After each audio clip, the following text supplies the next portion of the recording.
오늘 살펴볼 하나님의 말씀은 창세기 50장 22절부터 26절까지의 말씀입니다. 제가 대신 읽어드리겠습니다. 요셉이 그의 아버지의 가족과 함께 애굽에 거주하여 110세를 살며 에브라임의 자손 3대를 보았으며 므낫세의 아들 마길의 아들들도 요셉의 스라에서 양육되었더라.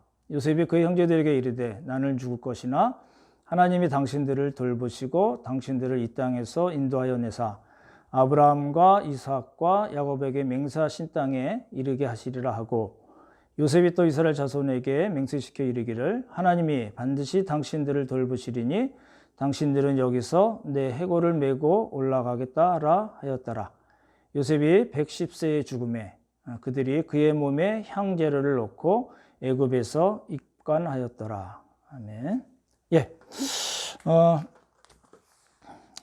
코로나 바이러스 사태 때문에 여러분들 굉장히 조심스럽고 여러 가지 힘든 삶을 나날이 사실이라고 생각이 되는데, 그래서 우리들 예배도 같이 모여서 드리지 못하고 이렇게 영상으로 보내드려서 가정에서 예배 드리게 됐지만, 이런 기회를 통해서도 우리가 우리의 믿음을 다시 점검해 보고 또 우리 가정에서의 여러분의 예배 생활도 더 다시 부흥되는 그런 좋은 계기가 됐으면 좋겠습니다. 오늘 하나님의 말씀 전하겠습니다. 요셉 죽음을 앞두고 이혼을 하다, 오픈 엔딩, 이런 제목으로 말씀을 드리겠습니다. 지난주에 저희가 말씀 본 거는 이제 50장 22절부터 26절 마지막 절까지 창세기 저자가 요셉의 삶을 5개의 동사로 이렇게 압축해서 얘기했다고 말씀드렸는데, 22절 보시면 애굽에서 거주하여 살았다라는 말이 나오고, 23절에 에브라임의 자손 3대를 보았고 므낫세의 아들 마길을 양육했다. 그렇죠? 보고 양육했다는 말이 나오고, 그다음에 24절에 지난주에 말씀드렸던 형제들에게 예언을 했다라는 말씀과, 또 오늘 살펴볼 자손들에게 유언을 했다, 자기의 해고를 부탁했다, 그리고 죽었다라는 5개 큰 동사로 이렇게 요셉의 삶을 이제 정리하고 있습니다. 이게 지난주에 말씀드렸듯이 요셉의 삶은 아주 이렇게 깔끔한 삶이었습니다. 그렇죠? 그리고 제가 한 가지 더 붙여서 말씀드렸는데, 요셉은 자신의 마지막 50여 년의 삶을 저 너머의 삶, 하나님 나라를 소망하는 믿음의 삶, 기쁨의 삶을 살았다고 말씀을 드렸는데, 오늘 말씀을 들으면서 정말 그러했는가를 성경을 근거로 여러분들 한번 살펴보시면 좋을 것 같습니다. 지난주에 말씀드렸듯이 예언의 내용, 요셉이 한 예언의 내용은 하나님께서 당신들을 이제 돌보실 것입니다. 근데 돌보신다는 말씀이 뭐냐면 비지트, 찾아오시다, 그렇죠? 방문하시다, 그리고 출애굽기 문맥에서는 구원하시다는 뜻으로 쓰였다고 말씀을 드렸습니다. 그래서 창세기와 출애굽기를 요셉이 이어주는 그런 연결다리를 하는 그런 역할을 한다고 말씀드리고, 오픈 엔딩이다라고 말씀을 드렸었습니다. 그런 관점에서 보시면 좋을 것 같고, 오늘 말씀도 역시 마찬가지로 24절과 25절에서 요셉이 이야기한 예언과 유언이라는 관점을 2가지를 같이 생각해서 보시면 좋을 것 같습니다. 요셉의 삶을 조금 정리를 해보면, 여러 번 말씀드렸는데 17세까지 그리고 13년 동안 애굽의 총리가 될 때까지 훈련을 받았다. 그렇죠? 지금 우리도 이런 여러 가지 사태들은 사실은 하나님의 훈련장에 들어온 것과 마찬가지라고 저는 생각이 되고, 그리고 39세가 됐을 때 형제들을 만나고 아버지를 만나고 아버지의 온 가족이 70명이 다 애굽에 내려와 살았습니다. 그리고 17년 동안 39살부터 17년까지 17년 동안 요셉은 야곱의 가족들, 형들과 같이 살았는데, 이제 17년 후에 그 야곱이 죽습니다. 그래서 야곱을 장사 지내고, 그렇죠? 그때 요셉의 나이가 56세 정도 됐다고 말씀드렸습니다. 한 1년 뭐 어간의 차이는 있을 수 있지만, 그리고 이제 56세부터 54년이 지날 그 110세까지의 54년 동안의 삶을 아까 말씀드린 5개의 동사, 그렇죠? 살고 죽고, 그리고 그 가운데 에브라임의 자손을 보고 므낫세의 아들 마기를 양육했다. 그건 하나님의 백성으로, 하나님의 언약 공동체로 키우는 그런 일을 했다는 뜻이고, 그리고 24절과 25절에 예언하고 유언했다라는 것이 지금 56세부터 54년 동안 죽을 때까지, 110세 죽을 때까지의 요셉의 삶이라는 겁니다. 그걸 깔끔한 삶이라고 말씀을 드렸고, 요셉이 이제 110세에 두 가지를 하죠. 죽기 전에. 그죠? 첫 번째는 말씀드렸던 대로 예언을 합니다. 이 예언은 어떤 계시를 받아서 하는 예언이 아니고, 하나님께서 아브라함에게 말씀하시고 이삭, 야곱에게 다시 반복해서 계속해서 하신 그 언약의 말씀을 기초로 예언을 했다라는 겁니다. 그렇죠? 구체적인 내용은 지난주에 다 말씀을 드렸고, 그리고 오늘 말씀에 이제 유언이 나옵니다. 그렇죠? 그래서 오늘은 지난주에 말씀드렸던 예언과 유언의 내용을 조금 이렇게 같이 섞어서 보시면 좋을 것 같습니다. 근데 예언의 말씀을 잠깐 또 설명드리면, 하나님께서 여러분을 돌보실 겁니다 라는 말은 하나님께서 찾아오시고 방문하시고 그래서 구원하셔서 아브라함과 이삭과 야곱에게 맹세하신 땅에 이르게 하실 것이다 라는 예언을 했는데, 이거는 400년 후에 일어날 출애굽을 요셉이 지금 이제 예언을 한 거고, 그렇죠? 그걸 어떻게 그런 예언을 할 수 있었냐면, 요셉은 어려서부터의 교육, 그리고 훈련을 통해서, 그리고 아버지 야곱으로부터의 교육을 받고 하나님의 구원 역사, 하나님의 섭리, 그리고 하나님의 언약을 충분히 알고 있었기 때문에 그런 예언을 할 수 있었다라는 걸 말씀을 드렸습니다. 좀 기억을 했으면 좋을 것 같고, 이제 유언 25절에서 이제 유언을 하는데, 제가 다시 한번 읽어드릴게요. 이렇게 천천히 보시면 좋을 것 같습니다. 요셉이 또 이스라엘 자손에게 맹세시켜 이르기를, 하나님이 반드시 당신들을 돌보시리니. 그렇죠? 찾는다, 방문한다의 뜻이라고 말씀드렸고, 그래서 구원하신다는 뜻이고, 그래서 어떻게 하라고요? 당신들은 여기서 내 해골을 메고 올라가겠다 하였더라. 이렇게 돼 있어요. 이상하죠? 유언의 내용이 좀 이상해요. 좀 이상하기도 하고 너무 간단해요. 그렇죠? 무슨 그 유언의 내용이 뭐냐면, 한마디로 얘기하면 해골입니다. 내가 죽어서 이제 애굽 사람들이 나를 내 아버지 야곱에게 했던 것처럼 미이라를 만드는 작업을 하거든요. 잘 보시면 야곱을 미이라로 만드는, 미이라 맞죠? 이렇게 애굽식의 장사를 지내서 나중에는 이제 미이라게 되는 그 방식인데, 역시 요셉도 역시 마찬가지였던 걸로 보입니다. 그렇죠? 향품 같은 거를 이제 통해서 이제 장사를 지냈다는 거잖아요. 그렇지만 이제 결국은 뼈가 남습니다. 그렇죠? 그 뼈, 그리고 이제 요셉은 해골로 표현했는데, 그 해골을 당신들이 400년 넘은 언젠가 모르지만 이 땅에서, 애굽 땅에서 나갈 때 내 해골을 가지고 갔으면 좋겠다라고 이제 유언을 합니다. 그렇죠? 그래서 이제 지난주에 잠깐 봤지만 그 요셉의 유언대로 모세가 출애굽할 때 요셉의 뼈를 가지고 나갑니다. 그리고 여호수아가 이 정복 전쟁을 통해서 가나안을 정복하고 나서 세겜이라는 곳에서 요셉의 유언대로 요셉을 세겜에다가 장사를 지내줍니다. 그렇죠? 그게 이제 출애굽기 13장에 나오고 여호수아 24장에 나옵니다. 한번 나중에 보시면 좋을 것 같고요. 근데 이제 이러한 지금 요셉이 한 그 유언, 내 해골을 가지고 나갔으면 좋겠다.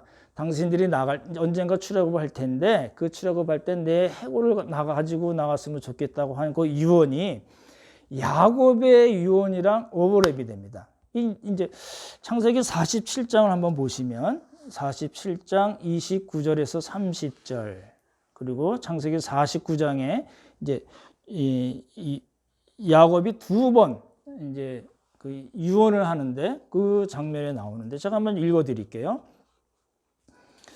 이스라엘이 죽을 날이 가까우매, 여기 이스라엘이라는 거는 야곱을 가리키는 말이겠죠. 그의 아들 요셉을 불러 그에게 이르되, 그러니까 첫 번째 유언은 요셉에게 한 거고 두 번째는 모든 형제 아들들에게 한 거거든요. 이제 내가 내게 은혜를 입었거든 청하노니 내 손을 내 허벅지 아래에 놓고 인애와 성실함으로 내게 행하여 애굽에서 나를 장사하지 않도록 하라 라고 유언합니다. 30절 보시면 내가 조상들과 함께 눕거든 너는 나를 애굽에서 메어다가 조상의 묘지에 장사하라. 그렇게 이제 유언을 합니다. 그래서 요셉이 내가 아버지의 말씀대로 행하리이다 라고 얘기하거든요. 그리고 이제 창세기 49장 29절 한번 더 보시기 바랍니다. 아들들을 다 모아놓고 예언적 축복과 저주를 이제 쭉 하고 나서 요셉이 한 이야기가 뭐냐면 49장 29절입니다. 그가 그들에게 명하여 이르되 내가 내 조상에게로 돌아가리니 나를 햇사람 에브론의 밭에 있는 굴에 우리 선조와 함께 장사하라. 이렇게 이제 유언을 합니다. 보십시오. 야곱의 유언은 아주 간단해요. 자기가 죽거든 이 애굽 땅에다 묻지 말고 가나안 땅에 묻는데 구체적으로 그렇게 표현하죠. 우리 조상의 묘지에 나를 장사해 달라. 우리 선조와 함께 나를 장사해 달라. 이렇게 이제 유언을 합니다. 근데 야곱의 유언을 잘 먼저 보시면 좋은데 야곱의 유언이 이제 그렇게 돼 있어요. 그렇게 이제 자기를 애굽에 묻지 말고 가나안 땅 막벨라 굴에다가 장사를 지내게 해달라고 얘기하면서 야곱이 한 말이 뭐냐면 잘 보시면 좋겠네요. 47장 30절에 보시면 내가 조상들과 함께 눕거늘, 그렇죠? 그러면 어떻게 그 말을 다르게 표현했는데 49장 29절에는 다시 보십시오. 47장에는 조상과 함께 눕거늘 이렇게 되게 돼 있고 49장 29절에는 내가 내 조상에게로 돌아갈 것이다 이렇게 얘기해요. 여기 야곱이 이야기한 이야기고 창세기 25장에 아브라함이 한 말을 보면은 제가 읽어드릴게요. 25장 7절 8절인데 아브라함의 향년이 175세라. 그의 나이가 높고 늙어서 기운이 다하여 죽어 자기 열조에게로 돌아가매. 이렇게 돼 있어요. 지금 야곱이 또 그렇게 얘기했거든요. 내가 내 조상에게로 이제 돌아갈 것이다. 이렇게 얘기했는데 아브라함도 뭐라고 얘기했냐면은 아브라함의 죽음에 대해서 설명할 때 자기 열조에게로 돌아갔다라고 얘기합니다. 창세기 35장에 보시면 이삭 이야기가 동일하게 나오는데 29절을 제가 읽어드릴게요. 이삭이 나이가 많고 늙어 기운이 다함에 죽어 자기 열조에게로 돌아가니. 이렇게 돼 있어요. 정리하면 지금 아브라함의 죽음을 어떻게 설명을 했냐면 그 자기 열조에게 아브라함은 돌아갔다. 이삭의 죽음을 어떻게 설명했냐면 자기 열조에게로 돌아갔다. 야곱도 자기 유언할 때 어떻게 얘기하냐면 나는 이제 죽어서 내 조상에게로 돌아갈 것이다. 이렇게 얘기한 거예요. 그러니까 다 공통되는 말이 있죠. 돌아간다는 거예요. 돌아가고 돌아간다는 거예요. 근데요, 우리말은 너무 똑같잖아요. 히브리서리 아브라함, 이삭, 야곱이 얘기한 거. 우리도 죽어서 돌아간다. 돌아가셨어요. 이렇게 얘기하잖아요.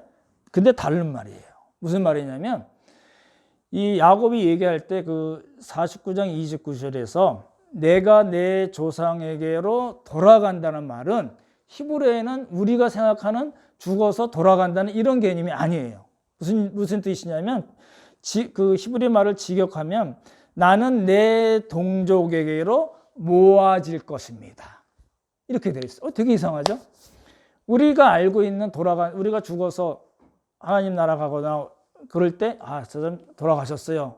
이렇게 이해하게 하는 그 표현과 우리가 이 한글 성경에서 설명한 번역한 아브라함, 이삭, 야곱이 자기 조상들에게로 돌아갔다라는 것 말과 비슷할 것 같지만 히브리 원어에는 그렇게 돼 있지 않고 나는 내 동족에게로 모아질 겁니다 라고 표현을 하는 거라는 겁니다. 그래서 이 말을 조금 히브리서식으로 바꿔서 표현을 하자면은 야곱은 아브라함, 이삭뿐만 아니라 야곱은 어떻게 되냐면 본향에 있는 동족의 공동체로 들어갑니다 라고 표현한다는 겁니다. 이상하죠? 우리가 죽는 거, 돌아가셨어요. 그 말을 지금 야곱은 어떻게 표현하고 있냐면 동족, 본향에 있는, 저 하늘에 있는 본향에 있는 동족에게로 들어갑니다 라고 표현한다는 겁니다. 그러니까 우리가 생각하듯이 그런 개념으로 이야기한 것이 아니라 족장들, 아브라함, 이삭, 야곱의 내세관은 뭐냐면은 죽음을 끝으로 생각하지 않고 그들의 동족들이 있는 그 본향이라는 그 다른 새로운 공동체로 들어간다 이렇게 표현했다는 겁니다. 그렇죠? 이 말이 저에게는 참 위로가 됐던 말인데 여러분에게도 위로의 말씀이 됐으면 좋겠습니다. 잘 생각해 보십시오. 많은 분들이 그렇게 생각하시잖아요. 우리가 죽어서 이 세상을 떠나면 어두컴컴한 그 흑암의 세계에 홀로 쓸쓸하게 떨렁 덩그러니 홀로 놓여지는 것, 그렇게 생각할 수 있잖아요. 그게 아니라는 겁니다. 우리의 영혼이 흐물흐물 거리면서 여기저기 떠돌아다니는 그런 것이 아니라 먼저 영광스러운 하나님의 나라에 들어간 하나님의 자녀들이 있는 그 성도들이 있는 더 이상은 눈물도 없고 고통도 없는 영광스러운 아버지의 나라로 우리가 들어간다는 겁니다. 뭐가요? 성도들의 죽음이. 그걸 꼭 기억하시면 좋겠어요. 그래서 먼저 간 성도들이 있는 영원한 하나님의 나라로 들어간다는 것이 우리가 이 땅에 살면서 얼마나 큰 위로가 되나요? 어려움을 당하든지 우리가 기쁜 일이 있든지 지금같이 힘든 때를 당하든지 아니면 너무너무 좋은 때를 당하든지 간에 관계없이 우리는 영원한 하나님 나라, 먼저 간 성도들이 있는 그 영광스러운 우리의 본향으로 들어가는 것이 성도들의 죽음이라는 겁니다. 꼭 기억했으면 좋을 것 같아요. 가면 누굴 볼까요? 여러분 누굴 보고 싶어 하세요? 하나님 나라 가면? 그죠? 노아, 아브라함, 이삭, 야곱, 요셉도 있을 거고, 그렇죠? 그러면 이 야곱의 12아들도 있을 거고요. 모세, 여호수아, 갈렙, 다윗 이런 사람 많잖아요. 선지자 중에 많잖아요. 일리야 선지자, 엘리사, 예레미야, 이사야, 미가, 나훔, 하박국, 이름만 들어봤던 그런 분들, 그렇죠? 우리가 나중에 살펴볼 에스라, 느헤미야 이런 분들, 에스더, 신약 성경에 요셉, 마리아, 바울, 바나바, 베드로, 요한, 야곱 얼마나 많습니까? 그렇죠? 그리고 가장 중요한 분이 누구세요? 우리가 사랑하는 하나님, 예수님, 성령님. 성삼위 하나님을 우리가 영원한 하나님 나라에서 만나고 영원토록 행복하게 즐거움 가운데 우리의 삶을 살게 될 거라는 겁니다. 이런 믿음을 갖는 여러분이 되기를 바랍니다. 그래서 이제 열조에게로 돌아가다는 그 아브라함과 이삭과 야곱의 표현을 요셉은 달리 표현한 겁니다. 그래서 뭐라고 표현했어요? 해고를 부탁한다. 이게 다른 표현인데 같은 의미를 갖고 있고 한 걸음 더 나가서 또 다른 메시지를 갖고 있습니다. 그걸 살펴보려고 그래요. 뭐라고요? 열조에게로 돌아가다라는 말은 먼저 간 그 자신들의 동족들이 있는 그 영원한 하나님 나라에 있는 공동체로 들어간다는 말인데 요셉은 그거를 해고를 부탁한다는 말로 표현을 했고 거기에는 또 다른 메시지가 있다. 이제 그거를 살펴보려는 겁니다. 이제 요셉도 마찬가지예요. 자기의 그 해고를 부탁한 이유는 뭐냐면 근본적으로는 그건 거예요. 아브라함, 이삭, 야곱에게 하나님께서 하신 그 언약을 바탕으로 언약을 확신하고 있었기 때문이고 또 한 가지는 뭐냐면 지금 그 야곱이 가나안 땅에서 애굽으로 내려와서 요셉과 17년을 같이 살았다고 그랬는데, 요셉은 자기 아버지 야곱에게로부터 배운 게 있어요. 이게 너무나 이제 중요한 이야기거든요. 48장, 창세기 48장 보시면은 이제 8절부터 22절까지 보면 그런 이야기가 나와요. 야곱이 이제 병이 들어서 죽을 날에 가까이 왔다. 그래서 요셉이 자기 두 아들 에브라임, 므낫세가 형이죠. 므낫세와 에브라임을 데리고 축복을 받기 위해서 야곱에게 데려갑니다. 근데 이제 여러 가지 이야기가 나오지만 오늘 볼 거는 이제 21절 말씀입니다. 21절 제가 다시 읽어 드릴게요. 여러분도 한번 잘 보시면 좋겠습니다. 이스라엘이 요셉에게 또 이르되, 여기서 이스라엘이라는 것은 야곱을 가리킵니다. 나는 죽으나, 잘 보십시오. 나는 죽으나 하나님이 너희와 함께 계시사 너희를 인도하여 어떻게 한다고요? 너희 조상의 땅으로 돌아가게 하시거니와 라고 얘기해요. 다시요. 이제 이스라엘 야곱이 요셉에게 뭐라고 이야기하냐면, 그걸 통해서 요셉이 배우잖아요. 나는 이제 죽을 거야. 하지만 하나님께서는 너희와 함께 계시고 너희를 인도해서 너희 조상의 땅, 아브라함에게 약속하신 그 약속의 땅, 언약의 땅으로 너희를 돌아가게 하실 거야. 무슨 이야기죠? 출애굽 이야기입니다. 그렇잖아요? 그러니까 야곱은 지금 뭐에 대해서 예언을 했냐면, 너희들은 이제 여기서 사는 사람이 아니야. 이 애굽 땅이 암만 멋있고 좋고 물이 풍부하고 목축하기 좋은 땅이라 하더라도 너희가 살 거는 이 땅이 아니고 하나님께서 아브라함에게 약속하신 그 언약의 땅으로 갈 거야. 이거는 언젠가는 꼭 하나님께서 그렇게 하실 일이야 라고 요셉에게 이야기를 하는 겁니다. 그렇죠? 이제 그걸 통해서 이제 그 요셉이 배우는 거예요.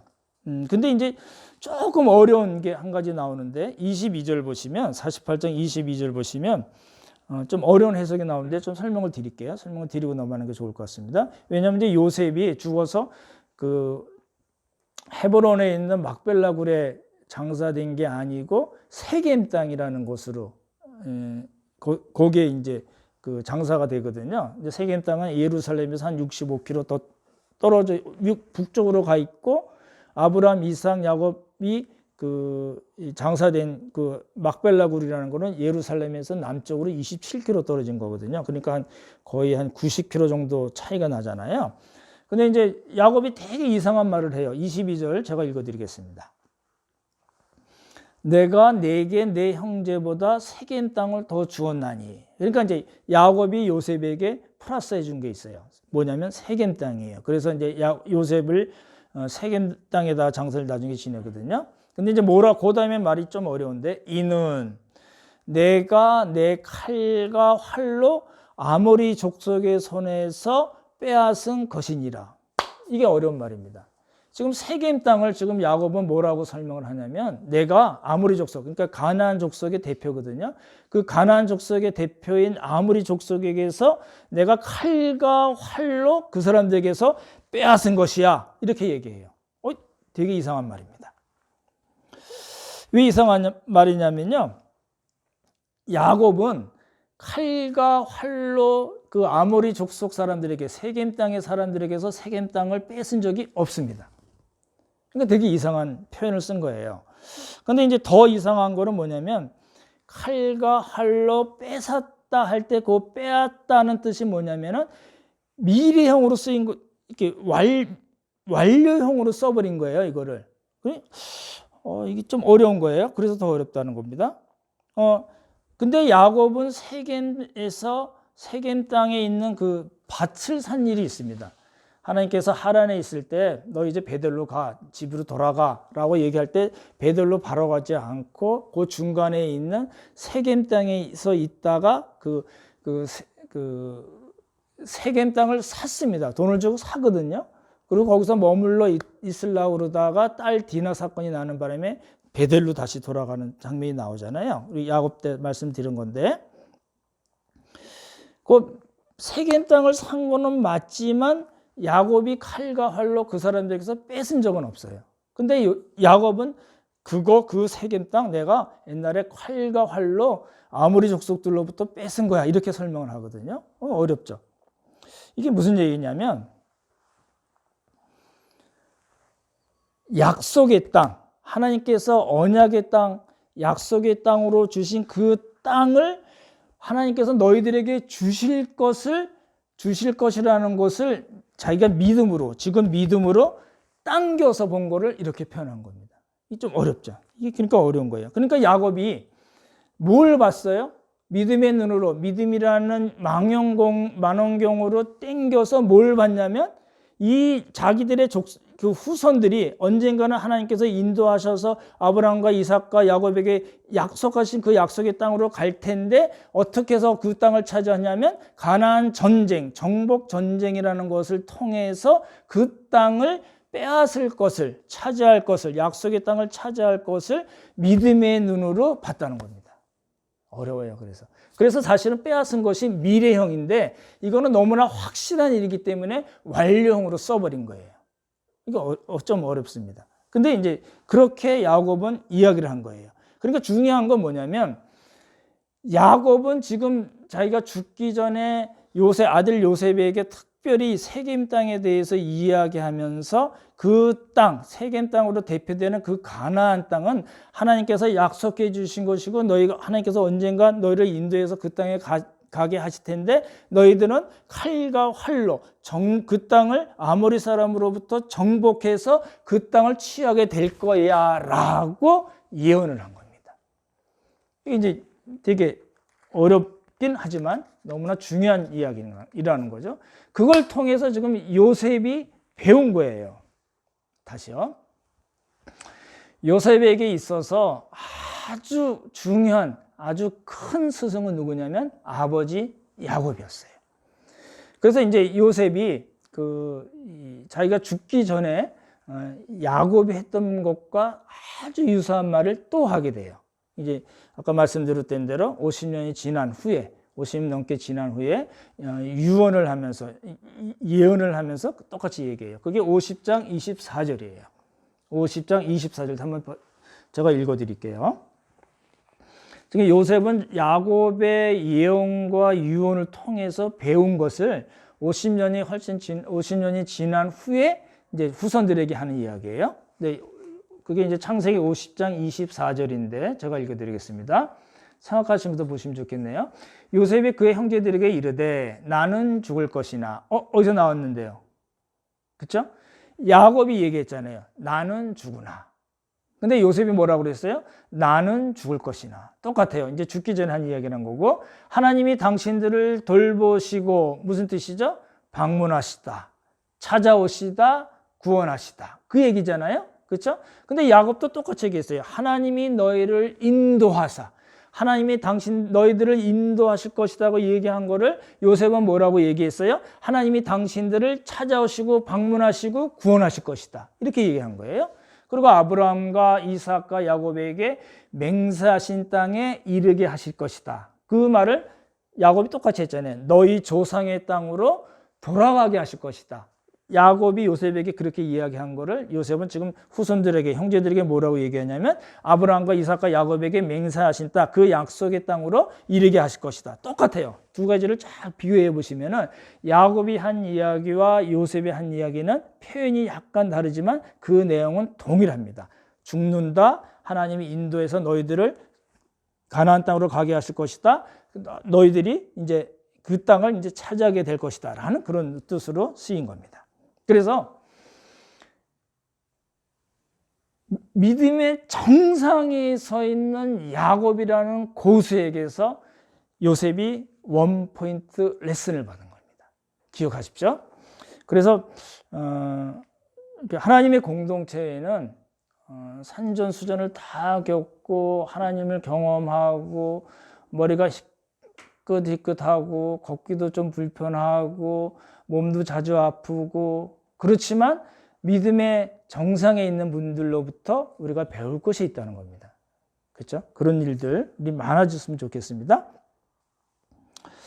그래서 그런 관점에서 요셉은 이제 예언도 하고 또 자기의 해고를 부탁한 겁니다. 이제 그렇게 보시면 좋을 것 같고, 근데 이제 제가 말씀을 보면서 이게 그래도 풀리지 않는 문제가 있어요. 무슨 문제냐면, 야곱은 내가 죽거든, 난 죽는데 이제 나를 이 땅에, 애굽 땅에 묻지 말고 우리 조상의 땅으로 묻어줬으면 좋겠어, 이렇게 예언을 했는데, 그러면 요셉도 그러면 되잖아요. 나 죽을 거야. 이제 나는 죽을 것이나 하나님이 당신들을 인도하내서 아브라함과 이삭과 맹세하신 땅으로 이제 인도하게 하실 거야. 그러면 내 시체도 내가 죽거든 그 땅에 묻어줬으면 좋겠어. 막벨라 굴도 좋고 뭐 세겜 땅도 좋아. 아무데도 좋지만 그 가나안 땅에 묻어줬으면 좋겠어. 이렇게 얘기하면 되는데 그렇게 얘기하지 않고 왜 굳이 해고를 이야기했는가가 오늘의 말씀입니다. 다시요. 자기가 죽거든 가나안 땅으로 묻어달라는 그 이야기가 아니고 죽거든 내 해골을 가나안 땅에 묻어줬으면 좋겠어. 이렇게 유언을 한 거거든요. 근데 여기 그 창세기에는 그 해골이라는 말도 나오지만 히브리서에도 그렇게 표현이 나와 있거든요. 다른 성경에 보시면 창세기에는 해골로 나와 있고 출애굽기에는 유골로 나와 있어요. 그리고 여호수아서하고 히브리서에는 뼈라고 표현이 되어 있어요. 그러니까 해골, 유골, 뼈거든요. 그러니까 이렇게 자꾸 이 성경에 이렇게 자주 반복되는 그 표현들은 뭔가가 중요한 메시지가 있다는 거거든요. 아까 조금 전에 말씀드렸듯이 왜 굳이 해골을 부탁했을까? 좀 이상하잖아요.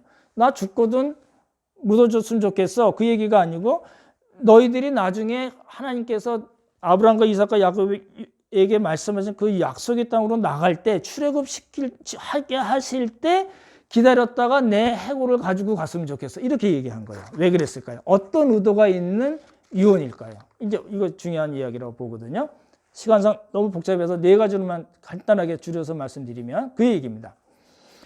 요셉이 굳이 그 해고를 부탁한 이유는 뭐냐면 그런 이야기예요. 지금 자기가 50년 넘게 야곱이 죽고 야곱을 장사하고 50년 넘게 110세까지 살면서 브로큰 패밀리를 하나님께서 원하시는 그런 언약 공동체로 만들기 위해서 애를 썼다고 말씀드렸는데 이제 그 관점에서 보는 거예요.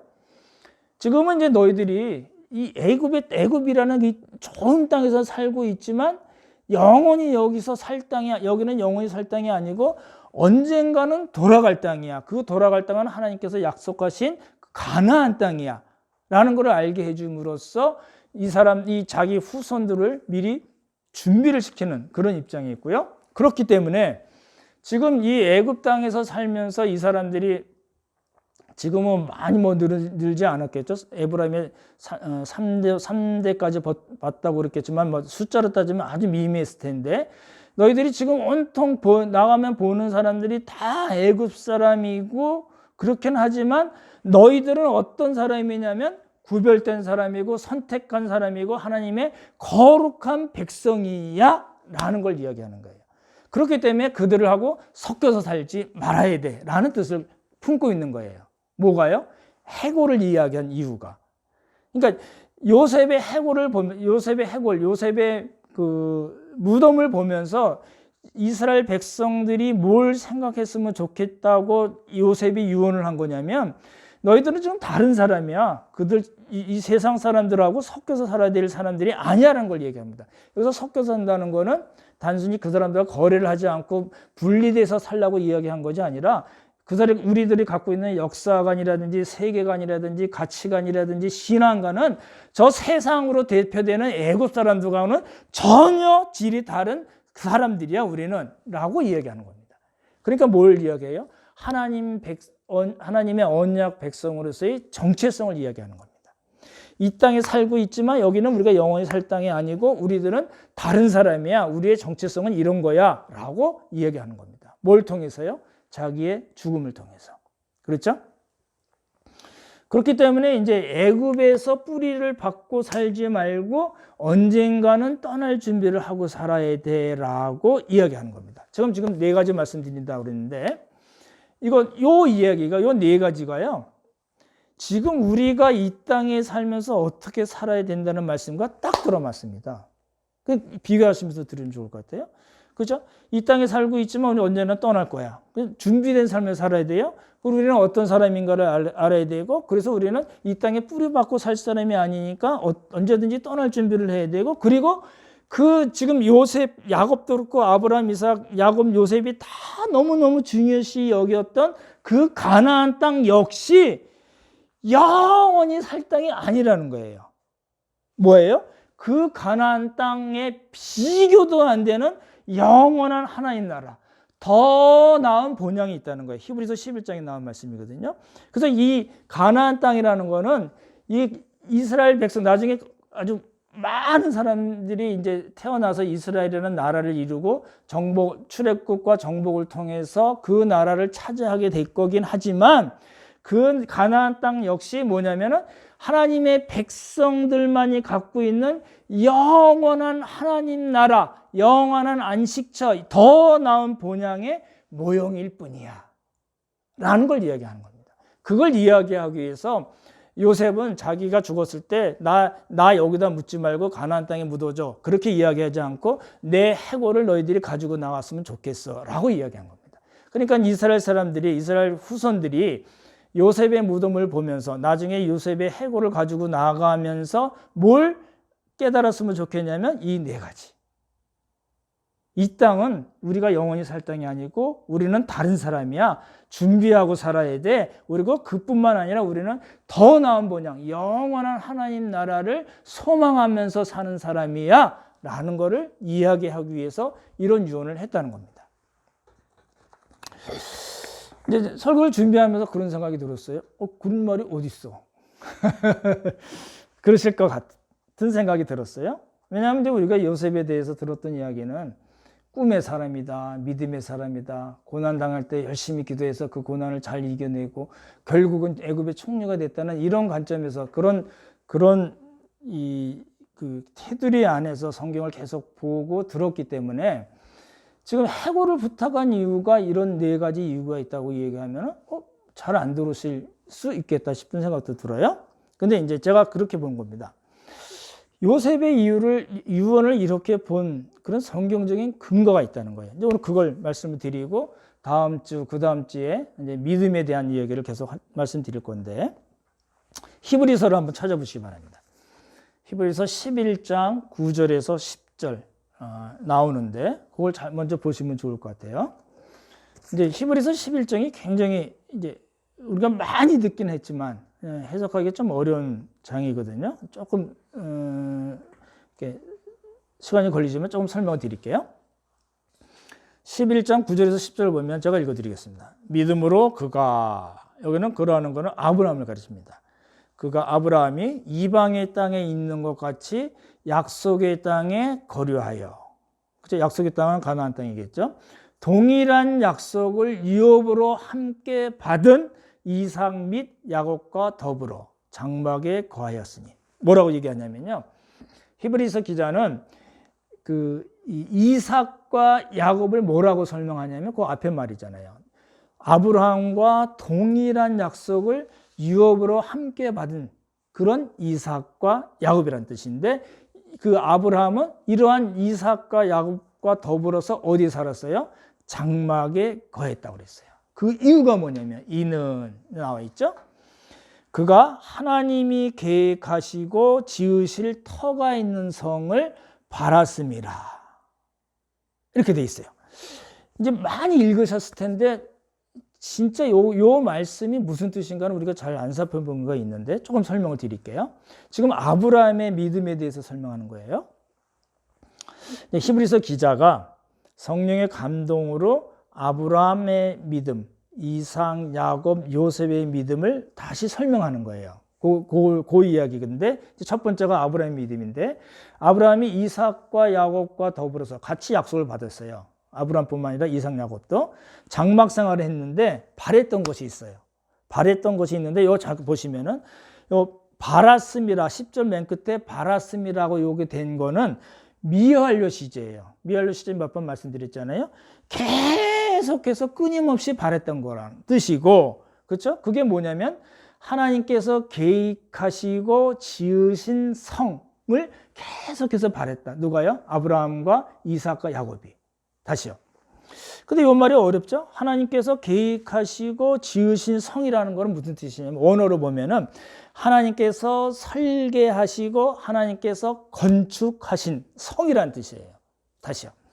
그러니까 이제 히브리서 11장 10절을 볼 때 이는 그가 하나님이 계획하시고 지으실 터가 있는 성을 바랐습니다. 이 말을 무슨 뜻이냐면 하나님이 건축하신 그 성을 끊임없이 바라면서 살았습니다. 누가요? 아브라함과 이삭과 야곱이. 지금 히브리서 기자가 그렇게 얘기하는 거예요. 그렇죠?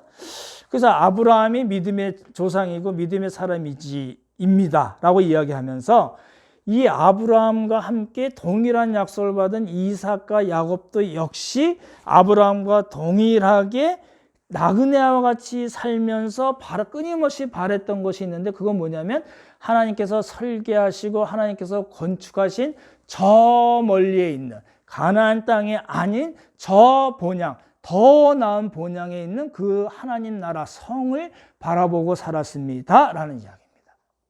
이해가 되셨으면 좋겠습니다. 이걸 조금 더 설명을 더 하거든요. 그러니까 히브리서 11장 13절에서 16절 한번 보시죠. 히브리서 11장 13절에서 16절.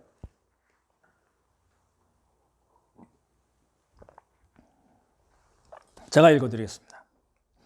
13절. 이 사람들은 이제 누구냐면, 이 사람들이라는 것은 아브라함, 이삭, 야곱을 가르칩니다. 이 사람들은 다 믿음을 따라 죽었으며 약속을 받지 못하였으되 그것을 멀리서 보고 환영하며 또 땅에서는 외국인과 나그네임을 증언하였으니, 약속을 받지 못하였을 때, 약속을 받았는데 아직 성취가 안 됐다는 말을 그렇게 쓴 겁니다. 오해하시면 안 되고요. 약속을 받았지만 성취하지 못했습니다. 성취된 건 보지 못했지만 그것을 성취될 것을 믿음의 눈이라는 것을 통해서 멀리서 보고 망원경으로 보고 땡겨서 야 이게 진짜구나, 이거 진짜야 라고 환영하면서 나그네처럼 살았다라는 뜻입니다. 그래서 14절 다시 보시면 그들이 이같이 말하는 것은 자기의 본향 찾는 힘을 나타냅니다. 본향이란 말이 나오죠. 15절에 또 나오는데 그들이 나온 바 본향을 생각하였다면 돌아갈 기회가 있으려니와. 잘 보십시오. 14절에서 이야기하는 본향과 15절에서 이야기하는 본향은 다른 겁니다. 14절에서의 본향은 하나님 나라의 본향이고 15절에서의 본향은 갈대아 우르 또는 화란을 가리키는 겁니다. 구분을 하셔야 되고요. 16절 보시면 그들이 이제는 더 나은 본향을 사모하니, 이거는 14절에 나온 본향이고요. 곧 어디에 있는 거예요? 하늘에 있는 것이라. 이러므로 하나님이 그들의 하나님이라 일컬음을 받으심을 부끄러워하지 아니하시고 그들을 위하여 한 성을 예비하셨다. 아까 말씀드렸죠. 하나님이 설계하시고 하나님이 건축한 성, 그 성을 아브라함, 이삭, 야곱이 어떻게 했어요? 이 땅에서 외국인과 나그네와 같이 살면서 그 땅을 사모하고 그 땅을 환영하면서 살았다라는 뜻입니다. 그러니까 그 믿음이라는 망원경을 통해서 땡겨서 봤기 때문에 하나님 나라 더 좋은 본향, 하나님께서 설계하시고 건축하신 그 하나님 나라를 보고 환영했기 때문에 그 사람들의 삶은 어땠어요? 기쁨의 삶, 믿음의 삶이라는 겁니다. 그렇죠? 그럼 또 10일을 거셔야 됩니다. 아니 성경에 어디 나와 있어? 아브라함, 이삭, 야곱이 하나님 나라를 보면서 환영했던 말은 나와 있고 그렇긴 하지만 기뻐했어? 그런 삶을 살았어? 믿음의 삶을 살았어? 자꾸 따져보셔야 돼요. 나와요. 예수님이 정확하게 찍어서 말씀해 주셨어요. 요한복음 8장 보시면 요한복음 8장 56절 제가 읽어드리겠습니다. 너희 조상 아브라함은 나의 때 볼 것을 어떻게 했다고요? 즐거워하다가 보고 어떻게 했어요? 기뻐하였느니라. 이게 좀 어려운 말이죠. 그러니까 성경에는 모든 사실을 1부터 100까지 다 쫙 쓴 게 아니고요. 골라서 쓰는 거예요. 저자에 따라서 골라서 쓰고 어떤 사람은 쓰기도 하고 안 쓰기도 하고 쓰기도 하고 안 쓰기도 하고 쓰기도 하고 안 쓰는데 전체를 우리가 딱 모아놓고 보니까 짝이 딱 맞는 거예요. 아브라함, 이삭, 야곱의 삶을 우리가 알지만 히브리서 기자가 이야기한 게 또 다르거든요. 그죠? 성령의 감동으로 해석을 다시 해주신 거거든요. 그리고 예수님께서 또 직접 하신 말씀이 우리에게 큰 도움이 돼요. 뭐라고 말씀하시냐면 유대인들에게 그렇게 말씀하신 거예요. 너희 조상 아브라함이 나의 때 내가 와서 너희들을 구속할 그 구속사역할 것을 보고 어떻게 했어요? 즐거워했다는 겁니다. 그러니까 이게 어려운 거죠. 아브라함이 예수님을 봤어요? 어떻게 생각하시나요? 믿음의 눈으로 땡겨서 예수님을 이렇게 쫙 줌해서 봤을까요? 그 이야기는 아니고 뭔지 모르지만 하나님께서 아브라함에게 말씀하실 때 떠나라고 얘기하시면서 하신 말씀이 뭐예요? 너로 인하여 모든 족속이 땅의 모든 족속이 복을 얻으리라. 구원을 얻으리라. 이런 정도로 알고 있었거든요. 그런 정도로 알고 있는 것의 그 내용의 핵심이 뭐냐면 예수님이 하신 말씀이에요. 그래서 너희 조상 아브라함은 나의 때 내가 와서 메시아가 와서 구속할 것을 보고 어떻게 했어요? 즐거워했다는 겁니다. 그렇죠? 그러니까 믿음이라는 것이 그만큼 중요하다는 거잖아요. 근데 중요한 건 뭐냐면 13절을 다시 돌아가 보시면 13절에 보시면 이 사람들은 이라는 걸 아까 말씀드렸듯이 아브라함, 이삭, 야곱이에요. 조금 어려우실 것 같아요. 다시요. 영상 녹화된 거니까 한번 또 보시면 좋겠어요. 따져보시고 성경을 찾아보시면 좋을 것 같은데 히브리서 1장 13절에 이 사람들이라는 거는 아브라함, 이삭, 야곱을 가르쳐요. 근데 이렇게 이야기 딱 해놓고 그리고 이제 13절부터 16절까지 얘기하고 히브리서 기자가 뭘 또 하냐면 되게 이상하게 돼 있어요. 그냥 아브라함, 이삭, 야곱, 요셉의 믿음을 이렇게 쭉 설명하면 되는데 그렇게 하지 않고 아브라함, 이삭, 야곱의 그 믿음을 이렇게 뭉태기로 쭉 한번 설명을 한 다음에 또 17절부터 그 다음부터 아브라함, 이삭, 야곱 그리고 플러스에서 요셉의 믿음을 다시 이야기해요. 이상한 거예요. 그래서 이제 아브라함 믿음에 대해서 또 이야기하는데 뭐라고 얘기했냐면 17부터 19절까지 얘기해요. 반복해서 이야기하고 그리고 20절에서 이삭의 믿음을 또 반복해서 이야기하고 21절에 야곱의 믿음에 대해서 반복해서 이야기하고 그리고 22절에 요셉의 믿음에 대해서 다시 이야기함으로써 어떤 작업을 하냐면 요셉을 잘 보십시오. 요 요셉을 22절에서 이야기한 요 요셉을 아브라함, 이삭, 야곱 요 족장 우리가 흔히 족장으로 얘기하는데 이 족장들에게 요셉을 이렇게 포함을 시키는 겁니다. 포함을 시킴으로써 어떤 작업을 하냐면 요셉도 아브라함, 이삭, 야곱이 살았던 그런 믿음의 삶을 살았습니다 라고 설명하는 거예요. 잘 따져보시면 무지하게 재밌는 건데 그러니까 아브라함, 이삭, 야곱이 어떤 믿음의 삶을 살았는가를 먼저 설명을 하고 그리고 따로 아브라함, 이삭, 야곱의 믿음을 다시 설명하고 거기다 플러스해서 요셉의 믿음을 설명함으로써 요 요셉을 아브라함, 이삭, 야곱 족장들의 믿음 안으로 이렇게 같이 한꺼번에 묶는 겁니다. 그래서 우리가 뭐라고 얘기할 수 있냐면 요셉은 아브라함, 이삭, 야곱과 동일하게 더 나은 본향을 사모하면서 살았습니다. 이 요셉은 하나님께서 설계하시고 건축하신 그 성, 하나님이 만드실 그 성을 사모하고 살았습니다. 믿음이란 눈으로 그것을 땡겨서 보고 기뻐하고 즐거운 삶을 살았습니다. 더 나아가서 우리가 요셉은 메시아, 예수 그리스도의 때를 소망하고 기쁨으로 사는 그런 믿음의 삶을 살았습니다라고 이야기할 수 있는 겁니다.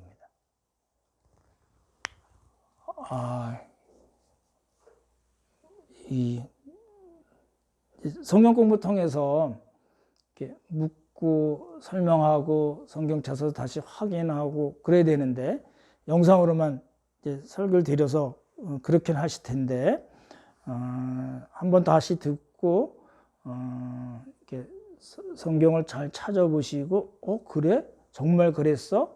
창세기에서는 이렇게 이야기했는데 히브리서에서 기자는 이렇게 얘기했어? 요한복음에서 예수님은 또 이렇게 얘기했어?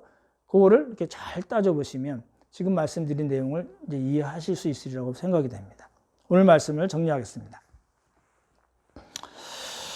이제 우리가 이러한 요셉의 유언을 통해서 배울 수 있는 건 뭐냐면, 우리의 마음에 두어야 될 건 뭐냐면, 우리도 동일하게 이 땅에 살고 있는 거예요. 이 세상에 살고 있는 거예요.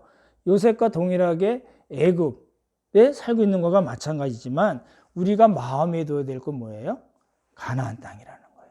그리고 그 가나안 땅이 예표하는 하나님 나라, 더 나은 본향, 하나님께서 설계하시고 건축하신 그 더 나은 본향을 우리가 사모하면서 살아야 된다라는 겁니다. 그러니까 이제 우리가 이 세상에 살면서 여러 가지 고통도 당하고 눈물도 있고 힘들 때도 있고 한숨 나올 때가 많이 있잖아요.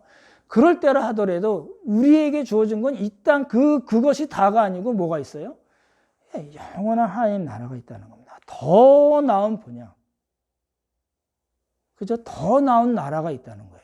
근데 그 나라는 어떤 나라예요? 하나님이 멋있게 설계해 놓으시고 멋있게 건축해 놓으신 나라라는 거예요. 그러니까 우리가 이 땅에 살면서 어려움을 당하지만 그거 어려우면 끝까지 안 가요. 가야 얼마뿐이 안 돼요. 그 다음에 뭐가 있어요? 하나님께서 우리에게 약속하신 하나님 나라, 더 나은 본향이 있다는 겁니다. 이 세상에 살되 세상에 얽매이지 않고 하나님 나라를 사모하고 그리고 이 세상에 살 동안 하나님의 언약 백성답게 하나님의 뜻대로 살고 그리고 이 생을 떠날 때도 우리도 요셉과 같이 후손들에게 하나님 나라의 구원 역사에 대해서 말하고 요셉과 같이 인생의 마지막이 정말 아름답고 멋지고 깔끔하고 너무나도 존경스러운 그런 삶을 우리 모두 살 수 있기를 예수님의 이름으로 축원합니다. 같이 기도하시겠습니다. 참 좋으신 하나님 아버지 은혜 감사드립니다. 오늘은 창세기 50장 말씀을 통해서 요셉의 이혼에 대해서 살펴보았습니다. 하나님 아버지, 우리가 이 땅에 살면서 여러 가지 많은 어려움을 겪지만 이 어려움에 연연하지 않게 하시고 믿음의 눈으로 하나님 나라를 땡겨서 볼 수 있게 하시고 이 땅에 살면서 하나님의 백성답게 살고 또 우리에게 하나님께서 마련해 주신 더 나은 본향이 있다는 것을 저희가 믿음으로 우리 마음속에 새기고 이 땅에서의 삶을 잘 감당할 수 있도록 주님 도와주시옵소서. 아버지 네 감사드리오며 귀하신 예수님 이름 받들어 기도드렸사옵나이다. 아멘.